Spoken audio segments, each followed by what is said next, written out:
Blouse তৈরি করার সময় অনেক সময় কম বেশি কাপড়ের টুকরো আমাদের বেঁচে যায়, সেগুলোকে কাজে লাগিয়ে যদি শাড়ির ম্যাচিং করে কিছু একটা বানিয়ে নেওয়া যায় তাহলে কেমন হয়।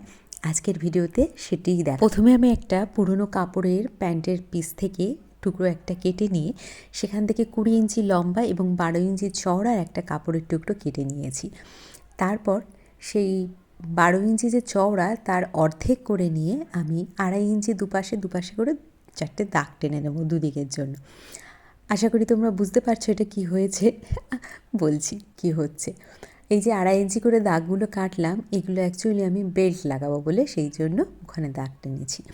আর এরপর এরকম একটু তেচড়া করে দুপাশে দুটো দাগ টেনে দেবো এবং সেই দাগগুলোকেই ফোল্ড করে করে ব্যাক সাইডেও আমি একইভাবেই দাগ টেনে নেবো।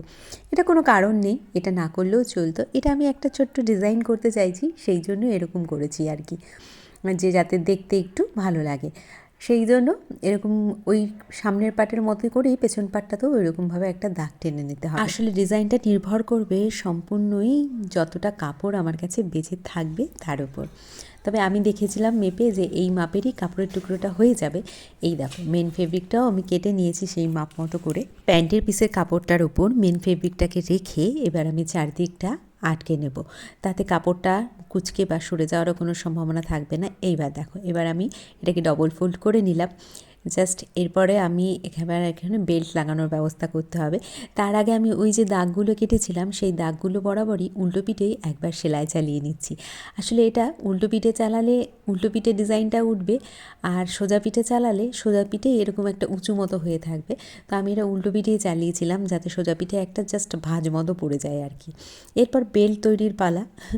ওই প্যান্টের পিসের কাপড়টাই মাঝখানে দিয়েছি, দিয়ে মেন ফেব্রিকটা সমান মাপে মেপে এরকম দুদিক দিয়ে ফোল্ড করে মাঝখানে আবার একটা ফোল্ড করে দিয়ে সেলাই করে নিলেই বেলটা তৈরি হয়ে যাবে এবং বেশ মোটা হবে। বেলটা মোটা হলে হাতে ঝুলিয়ে নিতেও সুবিধে হবে। একটু মোটা করার জন্যই ভেতরে আমি প্যান্টের পিসের টুকরোটাও দিয়ে নিয়েছি। এতক্ষণে সবাই বুঝতেই পেরে গেছো এটা একটা ব্যাগ তৈরি হচ্ছে। এবার হচ্ছে বেলটা লাগানোর পালা। আমি ওপরে একটা ছোট্ট প্যান্টের পিসের টুকরো নিয়ে নিয়েছি যাতে আমি এর সাথে আমি চেনটাকে অ্যাটাচ করতে পারি। আর ঠিক যেই জায়গাগুলোতে দাগ কেটেছিলাম বেল লাগাবো বলে সেই দাগগুলোর কাছে বেল্টটাকে রেখে আমি উপর থেকে সেলাই করে দিচ্ছি। শাড়ি ব্লাউজের সাথে সাথে যদি একটা ব্যাগও ম্যাচিং করে তৈরি করে নেওয়া যায় তাহলে তো আর কোনো কথাই নেই।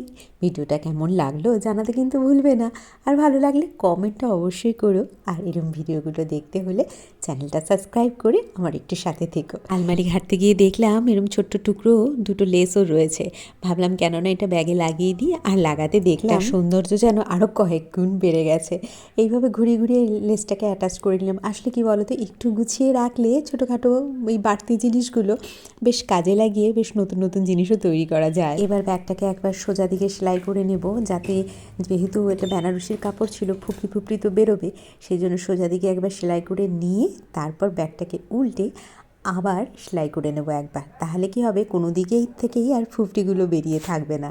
আর ভেতরের কাপড়টা একটু মোটা দেখে দিলে ব্যাগটা কিন্তু অনেকটা মজবুতও হয় আর দেখতেও বেশ সুন্দর লাগে, ব্যাগটা বেশ ফোলা ফোলা মনে হয়। আর এরপরে ওই ব্যাগের যে ছুঁচলো কোণগুলো ওইগুলোকেও আমি একটু সাইজ করে দেবো। কাছে একটু মোবাইল ছিল, সেগুলোকে দিয়ে এরকম কোণ মতো করে নিয়েছি।